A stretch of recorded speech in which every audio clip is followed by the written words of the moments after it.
ikaze mwese bakurikira amakuru tubagezaho, tunabashimira wowe wamaze gukora subscribe.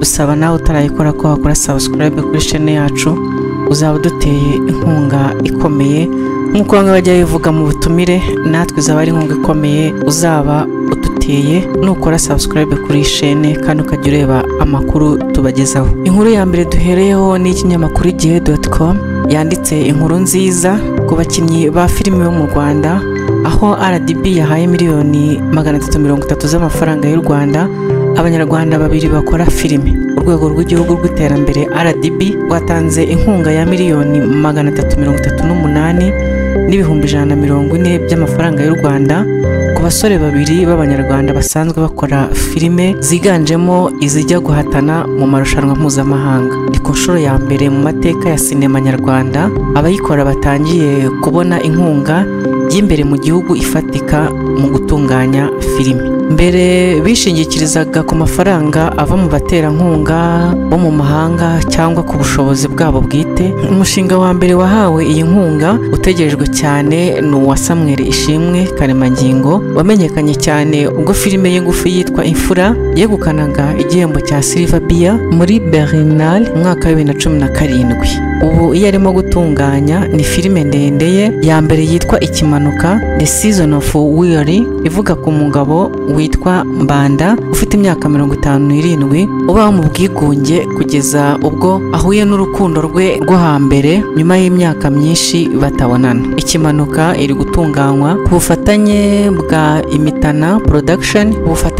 Imitana Production na Petit Chaos yo mu Bufaransa, izwi cyane nyuma yo gukora filime All We Imagine As Right yegukanye igihembo nyamukuru muri Cannes 2024. Uyu mushinga kandi wahawe inkunga y'amayero 100,000 asaga no kuvuga asanga miliyoni 169 z'amafaranga y'u Rwanda binyuze muri gahunda ya Creative Grants Initiative 2024 yashyizweho na RDB n'ishami ryayo rishinzwe sinema mu Rwanda Film Office RFO ku bufatanye n'umuryango w'ibihugu bikoresha igifaransa OIF. Undi wahawe inkunga ni Robert Pepe Ishimwe usa naho we ari mushya mu ruganda rwa sinema. Ari mu rugendo rwo gutunganya filime ye ndende ya mbere yitwa The Uncomfortable Zone, nayo yahawe inkunga y'amayero 100,000 muri Creative Grants Initiative. Nubwo Imana Ishimwe ataramenyekana cyane, kubona inkunga ikomeye nk'iyi bigaragaza ubushake bwa leta mu gushyigikira impano nshya no kongera ubwiganze mu ruganda rwa sinema. Aba uko ari babiri imirimo yo gutunganya filime zabo irarimbanyije ndetse nta gihindutse 2025 biravuga ko yazarangira gufata amashusho yazo byararangiye. Uretse iki gikorwa bigaragara ko RDB yatangije kigamije kuzamura urwego rwa sinema nyarwanda muri Kanama 2025 bwa mbere mu mateka, icyizere cyo kuzabona filime y'umunyarwanda ihatanira ibihembo bya Oscar cyazamutse nyuma y'uko hashyizweho akanama k'abantu 15 bazajya bafasha gutoranya izujuje ibisabwa. Ubwo rero abasanzwe bakora amafilime murasabwa gushyiramo imbaraga cyane kugira ngo mujye mubona niyo nkunga irushaho kubafasha gutegura ibikorwa byanyu birushaho kugenda neza. Naho ikinyamakuru Umuseke.rwa cyanditse inkuru ivuga ko Police FC yatandukanye na Etienne Ndayiragije. Cyakomeje kivuga ko ubuyobozi bwa Police FC yo muri Kenya bwatangaje ko iyi kipe itandukanye n'uwari umutoza wayo Etienne Ndayiragije n'abungiriza be. Kwa gatatu tariki ya 29 Ukwakira 2025 nibwo ikipe yo muri Kenya ibicishije kuri X ku rubuga rwayo rwa X yatangaje ko biciye mu bwumvikane bw'impande zombi Ndayiragije yamaze gutandukana n'iyi kipe. Ni mu itangazo bacishije ku rukuta rwabo rwa X bamushimiye ku bwitange yagaragaje mu mwaka urenga yari amaze ari umutoza wayo nyuma yo kuyihesha igikombe cya shampiyona y'umwaka ushize w'imikino wa 2024-2025 mu marushanwa nyafurika ya CAF Champions League. Police FC yasezerewe na Al Hilal yo muri Sudani nyuma yo kwitsinda ibitego 3-1 mu mukino wo kwishyura wari kuyihesha itike yo kujya mu matsinda y'iri rushanwa. Ubwo wenda tuzongera kumenya andi makuru yaho uyu Etienne Ndayiragije azaba yerekeje indi kipe izamwakira. Ikinyamakuru Umuseke.rwa cyakomeje cyandika kivuga ko avoka uregwa gusambanya umukobwa utari wujuje imyaka y'ubukure yasabiwe igihano. Ni ku nkuru ikinyamakuru Umuseke.rwa cyanditse kuri wa 30 z'ukwa 10 kivuga ko urubanza rwa avoka Kanani Boniface ushinjwa gusambanya umwana rwajemo umukobwa urega ndetse n'undi w'icyitso cyabo. Ubushinjacyaha bwasabiye aba baregwa imyaka 25 y'igifungo kuri avoka n'imyaka 10 ku mukobwa bivugwa ko ari icyitso muri kiriya cyaha. Urubanza mu mizi rw'umwunganizi mu mategeko Maître Kanani Boniface rwahereye rugeza saa 11 z'umugoroba. Mbere y'uko iburanisha mu mizi ritangira, ubushinjacyaha bwasabye ko abantu bose baje gukurikirana ibivugirwa mu rukiko batari inteko y'abacamanza iburanisha, abunganizi mu mategeko bari ku ruhande rwa Maître Kanani Boniface cyangwa abunganira uwahohotewe n'umukobwa uregwa ku icyitso cyahuje avoka Kanani n'umukobwa bivugwa ko yasambanyijwe, urukiko rubaheza. Ubushinjacyaha buvuga ko guheza abo bantu bose bigenwa n'itegeko kuko uwo buhagarariye yakorewe iki cyaha atarageza imyaka y'ubukure kubera ko afite imyaka 15 gusa. Ubushinjacyaha bwavuze ko hari ingingo irengera umwana ibiteganya. Abunganizi mu mategeko ku ruhande rwa Maître Kanani Boniface basabye urukiko ko rutaha agaciro iby'ubushinjacyaha busaba kubera ko uwo bwita umwana yarangije gukura ubu akaba afite imyaka y'ubukure, kandi ko niba buhagaze ku kuri bukwiriye kwemera urubanza rukabera mu ruhame kugira ngo abakurikiye iburanisha bikuriremo amakuru y'impamo. Izi mpaka zatwaye umwanya munini, urukiko rwafashe icyemezo ko iburanisha ribera mu muhezo. Itangazamakuru ryakomeje gutegereza ko iburanisha rihumuza. Amakuru avuga ko Maître Kanani Boniface ubwo yatangiraga kwiregura ku byaha ashinjwa yasukaga amarira imbere y'inteko iburanisha, abacamanza bakamubaza impamvu ibimutera agasubiza ko ari indwara y'umuvuduko w'amaraso arwaye. Cyakora ubushinjacyaha bwamuvuguruzaga bukavuga ko buri gihe iyo ahaswe ibibazo by'ibyo ashinjwa ari uko abigenza. Icyakora ubushinjacyaha bwamuvuguruzaga buvuga ko buri gihe iyo ahaswe ibibazo by'ibyo ashinjwa ari uko abigenza. Ikinyamakuru Umuseke.rwa cyakomeje kivuga ko mu iburanisha baje kumenya ko ubushinjacyaha bwamusabiye imyaka 25 y'igifungo naho umukobwa ushinjwa kuba icyitso bumusabira imyaka 10 y'igifungo. Iburanisha ryari rigizwe n'abacamanza 3 n'umwanditsi umwe. Maître Kanani Boniface yari afite abunganizi 3, naho umukobwa urega ko yasambanyijwe yari afite avoka umwe, kimwe n'umukobwa ushinjwa kuba icyitso akaba yari afite umwunganizi umwe mu mategeko n'abashinjacyaha 2. Icyemezo cy'uru rubanza kizasomwa ku itariki ya 11 z'ukwa 11 saa 9 z'umugoroba. Ikinyamakuru Umuseke.rwa cyakomeje kivuga ko cyandika indi nkuru ivuga ko abana b'imyaka 15 bibukijwe kwaka serivisi z'ubuzima bw'imyororokere. Abana b'imyaka 15 bo mu murenge wa Ndera, akarere ka Gasabo, babwiwe ko gusaba no guhabwa serivisi z'ubuzima bw'imyororokere ari uburenganzira bwabo kandi bitagomba kubatera ipfunwe. Ni ubutumwa baherewe mu bukangurambaga bwateguwe na Réseau des Femmes binyuze mu mushinga SDSR Rwanda ku bufatanye n'umuryango w'abanyakanada RAMI ukorera mu mirenge 15 y'akarere ka Gasabo. Mu murenge wa Ndera bwitabiriwe n'urubyiruko, abanyeshuri bo muri GS Ndera, abajyanama b'ubuzima, inshuti z'umuryango n'abayobozi mu nzego z'ibanze. Ikinyamakuru Umuseke.rwa cyakomeje cyandika kivuga ko basobanuriwe itegeko rishya rigenga serivisi z'ubuvuzi mu Rwanda ririmo ingingo yemerera abangavu n'ingimbi bafite imyaka 15 kuzamura gufata icyemezo ku bijyanye n'ubuvuzi batabanje guherekezwa n'ababyeyi. Uwamahoro Diane yavuze ko iri tegeko rizorohereza abana batinya kuvugana n'ababyeyi ku bibazo by'ubuzima bw'imyororokere. Ati kenshi abana batinya kubwira ababyeyi ibibazo bafite kuko hari abahita babatuka. None ubu umuntu ashobora kujya ku kigo nderabuzima akavurwa nta nkomyi. Ni byiza cyane. Manishimwe Cedric nawe yongeyeho ko iri tegeko ribaha amahirwe yo kwimenya no gufata ibyemezo biboneye ku buzima bwabo. Mukampunga Efrazi, umubyeyi witabiriye ubu bukangurambaga, yavuze ko iri tegeko rishobora gufasha gukemura ibibazo by'abangavu baterwa inda imburagihe. Nsengiyumva Janvier, undi mubyeyi, yavuze ko ababyeyi benshi batinya kuganiriza abana ku by'imyororokere, bityo iri tegeko rikazabafasha kubona ubuvuzi hakiri kare. Bazarama Marie Michel ushinzwe imibereho myiza muri Réseau des Femmes yavuze ko guha urubyiruko uburenganzira bwo kwifatira ibyemezo ku buzima bwabo ari igisubizo gikomeye mu kubarinda indwara. Ikinyamakuru Umuseke.rwa cyashyizeho n'amafoto agaragaza ubwitabire bw'abantu benshi bari baje kumva ubu bukangurambaga. Urubyiruko rero murabe mwumva ko mwahawe rugari kugira ngo mujye mwifatira ibyemezo ku bijyanye n'ubuzima ku bafite imyaka 15 kuzamura, bitakiri ngombwa kubanza gusaba uburenganzira ababyeyi. Ikinyamakuru Umuseke.rwa nanone cyanditse inkuru ivuga ko umugabo birakekwa ko yishwe n'abo yasangiye inzoga. Ibyo byabereye mu karere ka Ruhango, aho Nsabimana Theobald w'imyaka 45 y'amavuko bikekwa ko yishwe n'abantu yasangiraga nabo inzoga.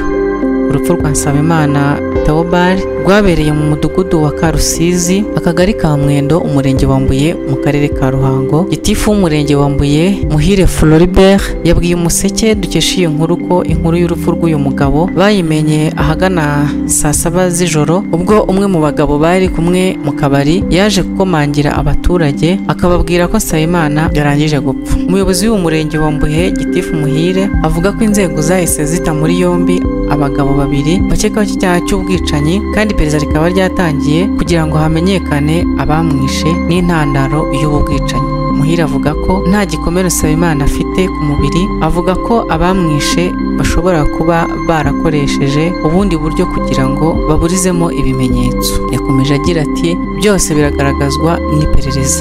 Gitifu yavuze ko urwego rw'ubugenzacyaha rwahageze rukaba rwatangiye gukora iperereza. Babiri bakekwaho iki cyaha bafungiye kuri sitasiyo ya polisi iherereye mu murenge wa Mbuye, naho Nsabimana Theobald akaba asize umugore n'abana 3. Imana komeze n'uyu muryango asize. Kandi turakomeza tubona inkuru yanditswe n'ikinyamakuru Umuseke.rwa ivuga ko muri RDC, no kuvuga Repubulika Iharanira Demokarasi ya Kongo, umusirikare wafotowe asomana n'umukunzi we yakatiwe.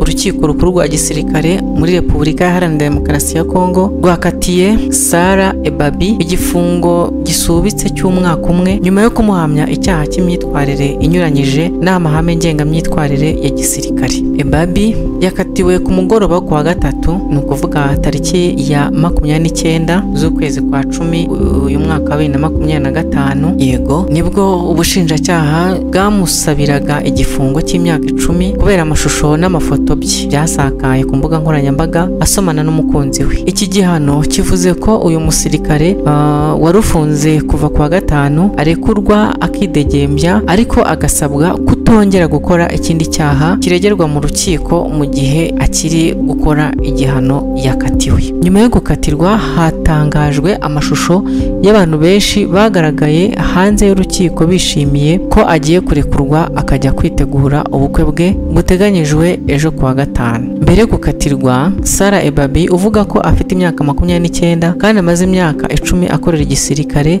yabwiye urukiko ko afite abatumirwa 400 yatumiye mu bukwe bwe. Kwa kabiri, ubushinjacyaha bwa gisirikare bwasabiye Ebabi gufungwa imyaka 10 kubera amashusho ye yasakaye ku mbuga nkoranyambaga yambaye impuzankano asomana n'umukunzi we. Ebabi yavuze ko amashusho yafashwe mu gihe gishize mu buryo bwite muri studio y'Kinshasa kugira ngo we n'umukunzi we basohore Save the Date, ariko Imana ishimwe ubwo yarekuwe agiye gukomeza imyiteguro y'ubukwe bwe azagire ubukwe bwiza. Naho muri Tanzania haravuga ko urubyiruko rwigaragambya rwarenze ku itegeko rya polisi.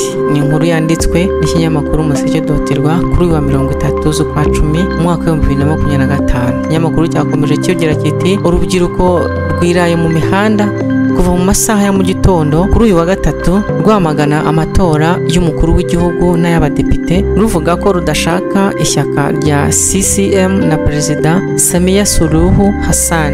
Imyigaragambyo yafashe intera, abigaragambya mu gihugu hose bagiye batwika impapuro z'itora, ahandi batwika inzu za polisi ahatorerwa ndetse n'inzu z'ubucuruzi. Polisi ya Tanzania yahise ishyiraho itegeko ko saa 12 z'umugoroba abantu bose baba bageze mu ngo zabo. zabo, hagasigara abashinzwe umutekano, ariko iryo tegeko ntiryubahirijwe. Mu masaha y'ijoro urubyiruko rwakomeje guhangana na polisi, ari nako rutwika ibiro bya polisi. Amashusho kuri interinete agaragaza ibiro bya polisi byahiye birakongoka mu mujyi wa Arusha, inzu z'ubucuruzi zahiye mu mujyi wa Dar es Salaam. Camillus Wambura ukuriye polisi muri Tanzania niwe wasomye ubutumwa busaba abaturage kuba bageze mu ngo zabo saa 12 z'umugoroba. Amakuru avuga ko ubutegetsi bwa Tanzania bwakuyeho interinete kugira ngo bugabanye ubukana bw'abigaragambya biganjemo urubyiruko. Kugeza ubu ntabwo haramenyekana niba hari abaguye muri iyi myigaragambyo cyangwa abayikomerekeyemo. Urubyiruko ruramagana igitugu, gushimuta abantu n'andi mabi bashinja ubutegetsi bwa CCM. Icyakuruye ubukana cyane ni ukuba abatavuga rumwe na leta, by'umwihariko ishyaka rikomeye rya Chadema, abayobozi baryo bafunzwe bakaba batemerewe kwiyamamaza mu matora. Dukomeje ku kinyamakuru igihe.com cyanditse inkuru ivuga ko amabuye y'agaciro Burundi bwohereje mu mwaka ushize nta n'igiceri yabwinjirije. Umuyobozi w'umuryango Oricom urwanya inyerezwa ry'umutungo w'u Burundi, Gabriel Rafi. Umuyobozi w'umuryango Oricom urwanya inyerezwa ry'umutungo w'u Burundi, Gabriel, yatangaje ko mu mwaka ushize iki kigo cyohereje mu mahanga amabuye y'agaciro afite agaciro ka miliyari zirenga 26 z'amafaranga akoreshwa mu Burundi, ariko ko nta n'igiceri cyinjiye mu kigega cya leta. Gabriel yagize ati mu mwaka ushize ugiye kureba mu ngengo y'imari hari hateganyijwe miliyari zirenga 26 zivuye mu mabuye y'agaciro. Ndagira ngo mbabwire ko nta n'ifaranga rimwe ryigeze ryinjira mu kigega cya leta. Ega we, birababaje. Yasobanuye ko nubwo abagenzuzi b'imari bagaragaje ko nta mafaranga ryinjiye muri leta, urebye ku isoko mpuzamahanga usanga hari toni nyinshi z'amabuye y'agaciro yagurishijweyo avuye mu Burundi. Ati wajya kureba ku isoko mpuzamahanga Dubai cyangwa ahandi uzahasanga harageze amatoni n'amatoni ya zahabu, koruta, gasegereti, wolfram n'ibindi. Wakwibaza ikibazo amafaranga ajyahe? Uyu muyobozi yatangaje ko mu ngengo y'imari y'uyu mwaka guverinoma y'u Burundi yateganyije ko iki gihugu kizinjiza miliyari 7 z'amafaranga akoreshwa mu Burundi avuye mu mabuye y'agaciro, kandi ko impamvu yagabanyijwe itasobanuwe. Kuva mu mwaka ushize Perezida Evariste Ndayishimiye avuga ko Burundi bwavumbuye amabuye y'agaciro ahantu hose kandi yo mu bwoko butandukanye, ateguza abarundi ko ubukungu bwabo bugiye gutera imbere. Leta y'u Burundi yohereje mu misozi myinshi urubyiruko ruri muri gahunda yo gufashwa kubona imirimo, batangira kuyacukura bakoresheje ibikoresho by'ibanze birimo amasuka. Gabriel yatangaje ko adashobora kwemeza ko u Burundi bugiye gukizwa n'aya mabuye y'agaciro, kuko mu gihe umusaruro witezwe atarawubona azakomeza kubifata nk'amagambo ya politiki, kuko ibyabaye mu myaka yashize byatumye agira amakenga. Indi nkuru nawe wakwisomera ku kinyamakuru Igihe iravuga ko u Rwanda ruri ku isonga muri Afurika mu bihugu bifite ubuyobozi bwubahiriza amategeko. Ikinyamakuru Igihe cyakomeje kivuga ko u Rwanda rwabaye urwa mbere muri Afurika n'urwa 39 ku isi mu bihugu byubahiriza amategeko, nk'uko byatangajwe muri raporo ya World Justice Project izwi nka Global Rule of Law Index 2025. Igihe ikomeza ivuga ko rwabaye urwa mbere mu bihugu 34 bya Afurika byagenzuwe n'urwa 39 mu bihugu 143 byagenzuwe. Urumva kuko biri kose u Rwanda ruri ku mwanya mwiza rwose. Abayobozi bacu turabashimira cyane. Igihe gikomeza kivuga ko muri Afurika rwakurikiwe na Namibia, ibirwa bya Maurice, Botswana umwanya wa 5 wegukanwa na Senegal. Ibihugu bya nyuma muri Afurika harimo Mozambique, Ethiopia, Mauritania, Cameroon, Congo, RDC, hagaheruka Sudan. U Rwanda kandi rwabaye n'urwa mbere mu bihugu 16 bikiri mu nzira y'amajyambere byagenzuwe. Muri iki cyiciro rwakurikiwe na Malawi, hakurikiraho Gambia na Burkina Faso, umwanya wa 5 ufatwa na Liberia. Ikinyamakuru Igihe gisoza iyi nkuru cyavuze ko iyi raporo yagizwemo uruhare n'abarenga 215 n'abahanga mu by'amategeko barenga 4100 baturuka mu bihugu 143.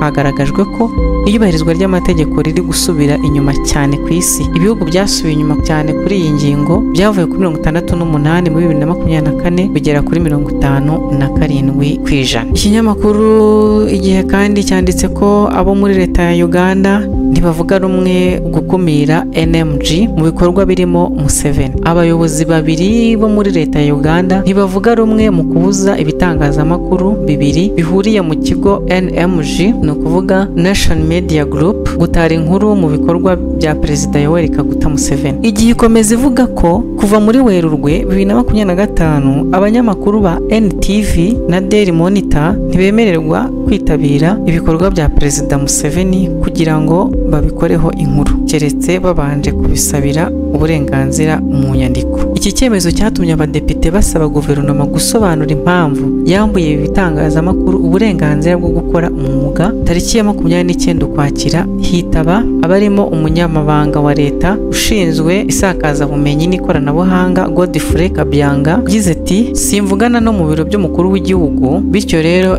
NMG yemerewe kwisanzura igatara inkuru kuri perezida. Umuyobozi wungirije mu biro by'umukuru w'igihugu ushinzwe itangazamakuru Faruki Kirunda yabajijwe niba nawe ntacyo azi ku ngamba zafatiwe ibi binyamakuru, asubiza ko icyemezo cyafashwe na Perezida Museveni. Ati sobanuye ibi bintu nta guca ku ruhande, nyakubahwa Perezida Museveni yabujije NMG kumutaraho inkuru nyuma y'ibibazo by'igihe kirekire byo kumutangazaho inkuru nabi. Kirunda yasobanuye ko ubuyobozi bwa NMG buzi amakosa abanyamakuru b'ibi bitangazamakuru bakoze, agaragaza ko Perezida Museveni atigeze abuza NTV na Daily Monitor gukorera muri Uganda. Uyu muyobozi yaciye amarenga ko abanyamakuru b'ibitangazamakuru batazigera bakomorerwa, abasaba kujya bakoresha amatangazo atangwa n'ibiro by'umukuru w'igihugu kuko bayemerewe, ariko ko bakwiriye kujya baba abanyamwuga. Ikinyamakuru Igihe nacyo cyanditse inkuru y'ikivuga ibiri kubera muri Tanzania, kivuga ko abakozi bategetswe gukorera mu rugo. Guverinoma ya Tanzania yategetse abakozi ba leta gukorera mu rugo nyuma y'uko urubyiruko rukoze imyigaragambyo ikaze muri Dar es Salaam no mu bice bitandukanye by'igihugu, na interinete igakurwaho. Ku munsi w'amatora abigaragambye batwitse imodoka n'ibindi bikorwa remezo bitandukanye, bavuga ko badakeneye gukomeza kuyoborwa na Samia Suluhu Hassan. Abigaragambya bashinja guverinoma gutegekesha igitugu kuko uwitwa Tundu Lissu wari imbere mu barwanya ubutegetsi yafunzwe, abandi bagakurwa ku rutonde rw'abemerewe guhatanira umwanya w'umukuru w'igihugu. Perezida Samia ahabwa amahirwe yo gutsinda amatora no gukomeza kuyobora iki gihugu. Umujyi wa Dar es Salaam urimo abashinzwe umutekano benshi, mu gihe imihanda myinshi yinjira muri uyu mujyi yafunzwe. Ambasade ya Amerika muri Tanzania nayo yatangaje ko umuhanda ugana ku kibuga mpuzamahanga cy'indege cya Dar es Salaam ari umwe mu myinshi yafunzwe.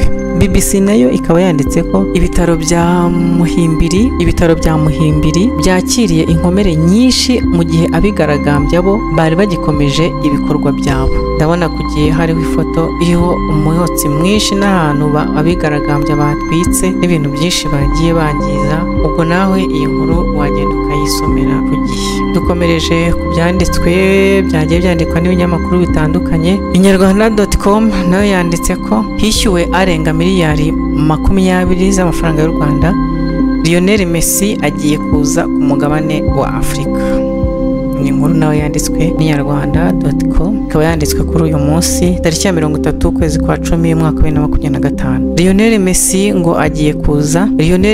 ngo agiye kuza ku mugabane wa Afurika, aho ikipe y'igihugu ya Argentina izakina na Angola mu rwego rwo kwizihiza imyaka 50 imaze ibonye ubwigenge. Iki kinyamakuru cyakomeje kivuga ko ku gicamunsi cyo kuri uyu wa kane nibwo ishyirahamwe ry'umupira w'amaguru muri Angola ryatangaje ko uyu mukino uzakinwa ribinyujije ku mbuga nkoranyambaga. Ryavuze ko ikipe y'igihugu ya Angola izakina umukino w'amateka n'ikipe y'igihugu ya Argentine mu mukino wa gicuti uteganyijwe tariki ya 14 Ugushyingo saa 11. Ryavuze ko ikipe y'igihugu ya Angola izakina umukino w'amateka n'ikipe y'igihugu ya Argentine mu mukino wa gicuti uteganyijwe tariki ya 14 Ugushyingo saa 11 z'umugoroba. Ryavuze ko uyu mukino ari umwe mu birori byo kwizihiza imyaka 50 Angola imaze ibonye ubwigenge. Ishyirahamwe ry'umupira w'amaguru muri Angola ryemeje ko uyu mukino uzaba nyuma y'uko byari bimaze iminsi bivugwa. bivuga ko iki gihugu byagisabye kwishyura miliyoni 12 z'amayero, ni ukuvuga harenga miliyari 20 z'amafaranga y'u Rwanda kugira ngo Lionel Messi azaboneke. Amafaranga menshi cyane. Ikinyamakuru cyakomeje kigira kiti ni ubwa mbere uyu mukinnyi ubitse Ballon d'Or 8 azaba ageze ku butaka bwo ku mugabane wa Afrika nyuma y'uko yahageze mu 2015 agiye muri Gabon ndetse no mu 2010 na 2018 agiye muri Afrika y'Epfo. Ikinyamakuru Nyarwanda.com nacyo cyakomeje kivuga kiti APR FC yajuririye umwanzuro wafashwe na komisiyo y'imisifurire ku bijyanye n'umukino wayo na Kiyovu Sport. Bakomeje bagira bati APR FC yajuririye umwanzuro wafashwe na komisiyo y'imisifurire mu ishyirahamwe ry'umupira w'amaguru mu Rwanda Ferwafa ku mukino wayo na Kiyovu Sport.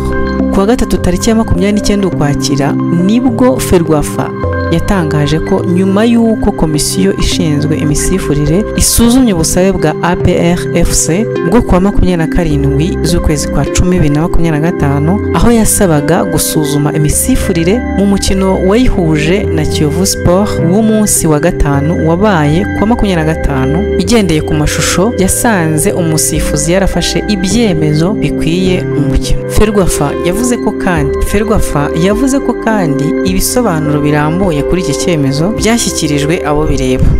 Nyuma y'ibi ikipe ya APR FC yajuririye uyu mwanzuro isaba ko hashyirwaho komisiyo yihariye kandi idafite aho ibogamiye kugira ngo isuzume ibyemezo byafashwe n'abasifuzi bayoboye uyu mukino. Ikipe y'ingabo z'igihugu yerekanye ko itasifuriwe neza muri uyu mukino yanganyijemo na Kiyovu Sport ubusa ku busa, ivuga ko umusifuzi Rurisa Patience yafashe ibyemezo bitayiha ubutabera, yanga gutanga penalty ku ikosa ryakorewe Denis Omedi mu rubuga rw'amahina, mu gihe Ronald yahawe ikarita y'umutuku ku maherere. Kugeza ubu iyi kipe y'ingabo z'igihugu iri ku mwanya wa 5 n'amanota 7, ikaba izasubira mu kibuga kuwa gatandatu ikina na Rutsiro FC mu karere ka Rubavu.